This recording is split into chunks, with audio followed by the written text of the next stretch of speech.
ఇక్కడ చూడండి చిన్న ఎగ్జాంపుల్ మనం చెప్పిన ఇప్పుడు చిన్న వయసులో పెళ్లి చేస్తే ఈ ముగ్గురు పిల్లలకి అంటే ఇక్కడ మీ హస్బెండ్ అనమాట పెళ్ళి అయితే ఒక డబ్బా తెచ్చి చూపిస్తాను ఏంటి డబ్బులు లేవు ఒక పక్క పని ఎంత భారం అయిపోతుంది చిన్నప్పుడు మీ అంత వయసులోనే బట్టలు ఉతకాలి ఇంట్లో వంట చేయాలి మళ్ళీ హస్బెండ్ చూసుకోవాలి పిల్లలను చూసుకోవాలి వీడేమో చూడు ప్లేట్ పట్టుకొని అన్నం లేక పట్టుకొని ప్లేట్ ఉంటాడు అర్థమైందా సో ఇలాంటి సమస్యలన్నీ ఉంటాయి అన్నమాట చిన్న వయసులోనే పెళ్ళి అయితే అట్లనే ఇక్కడ చూడండి ఇక్కడ ఈ బొమ్మలో ఏమవుతుందో చెప్పండి ఒకసారి ఒకరు చెప్పండి ఎవరు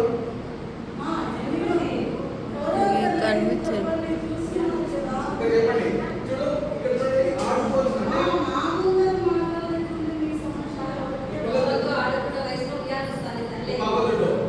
ఒక చేతిలో బొమ్మ పడి ఉంటుంది ఇంకో చేతిలో ఉయ్యాలు ఉంటుంది అంటే అసలు గర్భం అంటే ఏంటి ఆ చిన్నపిల్లడు అంటే ఏంటి అని తెలియకోకుండా ఒక ఆడుకునే వయసులో అంటే చేతిలో బొమ్మ పడి ఉంటుంది ఎలా అంటే ఒక ఆడుకోవాల్సిన వయసులో ఒక బిడ్డకి జన్మనిచ్చి ఆ భారం వస్తుంది అర్థమైందా సో మీరు మీ అందరికీ ఒకటే వీటన్నిటి నుంచి తప్పించుకోవాలంటే మీరు చదువు పైన ఫోకస్ ఉండాలా చదువు మాత్రమే మీ అందరినీ బయటేస్తారు సరేనా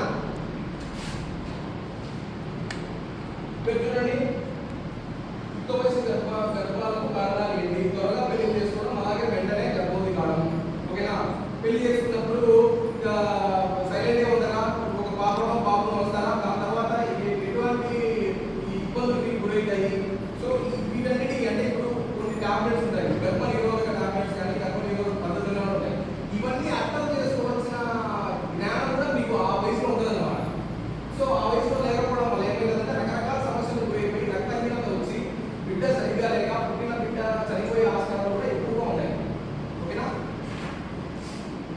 నేను ఇందాక చెప్పినా కదా తల్లిలో చిన్న వయసులో పెళ్ళి అయితే కళ్ళు సరిగ్గా ఉండకపోవడం తెల్లగా అయిపోవడం చేతులు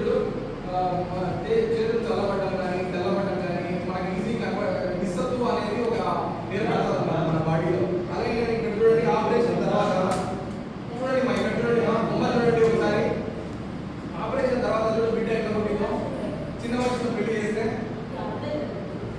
అట్లా మీకు బలం లేకపోతే మీ శరీరం ఇప్పుడు ఒక మిషన్ అనేది ఫుల్గా తయారైందనుకో అది బాగా పనిచేస్తుంది అదే హాఫ్ గా తయారైంది అనుకో ఎట్లా పనిచేస్తుంది సరిగ్గా పనిచేయదు చెడిపోతుంది సో అదే విధంగా మీరు ఎదుగుదల అంటే మీ 21 వయసు వచ్చేంత వరకు కూర్చోండి అయిపోతుంది మీకు 21 వయసు వచ్చేంత వరకు బిఫోర్ మ్యారేజ్ జరిగితే ఏమైంది ఇలాంటి ఒక ఉనికి గురవుతారు ఓకే ఇలాంటి పిల్లలు ఒక అర్థాలు పెట్టాల్సిన పరిస్థితి ఏర్పడుతుంది ఓకేనా మీ శరీరం రెడీగా ఉండదు మీ హార్మోన్స్ రెడీగా ఉండవు మీ మెంటల్ స్టేట్ అంటే మీరు ఆలోచించే విధానం ఏదైతే ఉంటారో చిన్నప్పుడు మన చిన్నపిల్లలాగే ఆలోచిస్తాం కదా అది కూడా సరిగ్గా ఉండదు వీటన్నిటి కారణాల వల్ల పుట్టబోయే బిడ్డపై పడతారు ఓకేనా ఈ కారణాలన్నీ మీ తల్లిదండ్రులతో చెప్పాలి ఎవరైనా పెళ్లి చేస్తామంటే ఓకేనా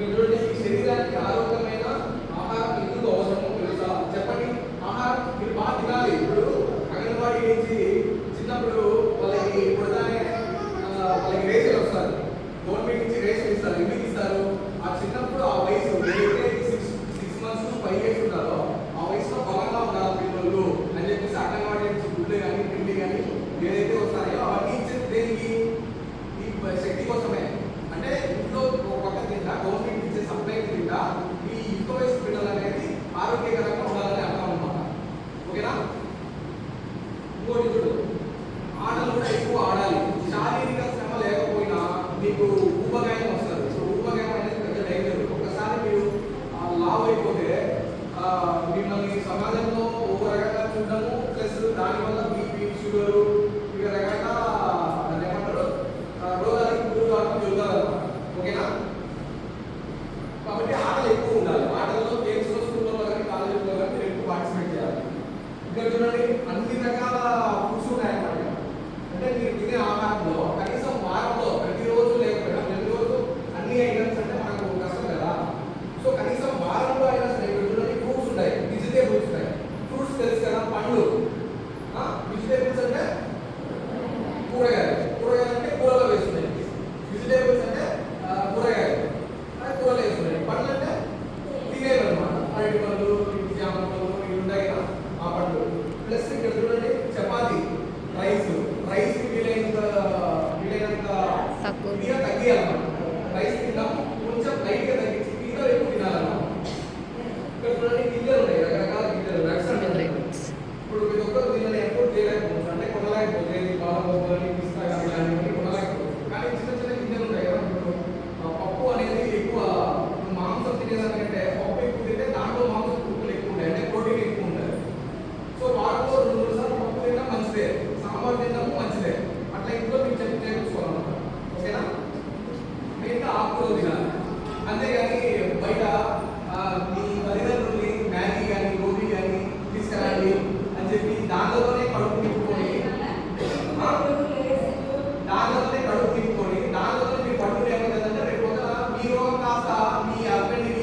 కడుక్కొని నీట్గా పెట్టుకోవాలి. ఈ ఎండలో ఇలా పెట్టాలన్నమాట. ఓకేనా, అర్థమైందా? లేకపోతే ఇట్లా దోమలు వాలి, ఇట్లా పురుగులు వాలి, దానివల్ల ఇన్ఫెక్షన్స్ వచ్చేదానికి ఆస్కారం ఉంటుంది. దానివల్ల మోషన్స్ వస్తాయి, అంటే పేర్లు వస్తాయి, దాని తర్వాత రకరకాల ప్రాబ్లమ్స్ వచ్చాయి. మలేరియా, టైఫాయిడ్ కూడా మీరు గుర్తులేదో నరాన్ని చూసి పెట్టుకుని వస్తారు. ఎందుకు వస్తారు? అవన్నీ ఇలాంటి కార్యక్రమాలు అనమాట. ఇట్లా ఈగలు దోమలు వాడటం వల్ల మీకు టైఫాయిడ్ వచ్చేదానికి ఆస్కారం ఉంటుంది. ఓకేనా? చూడండి, మన అంగన్వాడీ నుంచి మీకు 6 గంటలు ఇస్తారు, స్కూల్లో 6 గంటలు ఇస్తారు. ప్రైవేట్ స్కూల్ అయినా గవర్నమెంట్ స్కూల్ అయినా సంవత్సరాలు 2 సార్లు 6 గంటలు మాట్లాడుతున్నారు. 6 గంటలు మాత్రం కంపల్సరీ వేసుకోవాలి. ఓకేనా? ఎందుకంటే మట్టిలో గోళ్ళలో గోళ్ళలో మట్టి వేసుకోవాలి కదా. మీరు గోలు కట్టేసుకోకపోయినా శరీరంలోకి లోపల చిన్న చిన్న పురుగులు పెద్దగా పెరిగేదానికి ఆస్కారం ఉంటుంది. సరేనా? టీకాలు అట్లనే టీకా పెట్టిన వెంటనే టీకాలు వేసుకోవాలి. చేతులు శుభ్రంగా ఉండాలి, మంచి చెప్పులు వేసుకోవాలి. ముగ్గురు చూసుకున్న చెప్పులే వేసుకుంటే అదే తిరిగినా ఉంటుంది, నాకు కూడా ఉంటుంది ఇన్ఫెక్షన్. సరేనా? చెప్పులు మంచిగా ఉండాలి. ఓకేనా? నెక్స్ట్ ఇక్కడ ఇంకా నేను చెప్పిన కదా జంక్ ఫుడ్, వీళ్ళందరికీ మనం 25 గంటల కదా, వీళ్ళన్నింటినీ మనం జంక్ ఫుడ్ అంటాం. అంటే కొవ్వు ఎక్కువ ఉండే పదార్థాలు. అర్థమైందా? ఇలాంటి పదార్థాలు వీలైనంతగా దూరం పెట్టాలి. అంటే చూడండి, ప్యాకెట్ కూరగాయల ప్యాకెట్ ఇవన్నీ ఉంటాయి కదా, అలాంటి ప్యాకెట్లు వచ్చేవి. ప్లస్ గోబీ నూడిల్స్, పానీపూరి ఉంటాయి కదా, అలాంటివి. నూడిల్స్ ఏంటంటే నేను చెప్తే అసలు ఉంటుంది. పిగిల్ అంటే ఏది? కూరగాయ. వీలైనంత వరకు కూరగాయ అనేది తగ్గియాలి. కూరగాయతోనే అన్నం కలుపుకొని తినడము, ఇలాంటివన్నీ చేయకూడదు. అర్థమైందా? కూరతోనే తినాలా. చెప్పాలంటే అన్నం కన్నా కూర ఎక్కువ కలుపుకొని తినాలా, అప్పుడు శక్తి వస్తుంది. తప్పనింటే ఎక్కడి నుంచి శక్తి వస్తుంది మీకు? అంటే బ్రెడ్, బర్గర్లు, చిప్స్ అన్నీ ఇచ్చినట్టు. ఓకే, ఇది కూడా బాగా హ్యాపీగా పడుకొని పక్కన చిప్స్ పెట్టుకుని పడుకుంటాడు. ఓకేనా? ఇలాంటివన్నీ మనం చేస్తామంటే మీరు బొమ్మల్లో ఇచ్చి మనకు తెలుసుకోవాలని చెప్పాలి. ఓకే, ఇక్కడ కూడా సేమ్ వీలైనంత వరకు అన్ని రకాల మాంసము, చేపలు ఇవన్నీ తినాలన్నమాట వీటిలో ఒక్కసారైనా. ఇంకా నేను చెప్పినట్టు రకరకాల 4 గంటలు మాత్రం కదా, మీరు మట్టిలో వచ్చేటప్పుడు భూముల్లో స్నానం చేయకుండా, జడలు స్వీట్ చేసుకోకుండా, ఆరబెట్టుకోకుండా సరిగ్గా ఉంటే ఇలాంటి పువ్వులు లోపలికి వెళ్ళి తయారవుతాయి. పెద్ద పెద్ద పువ్వులు మీ శక్తినంతా అది తయారవుతాయి. మీ రక్తం ఉండదు, ఏముండదు. సరేనా?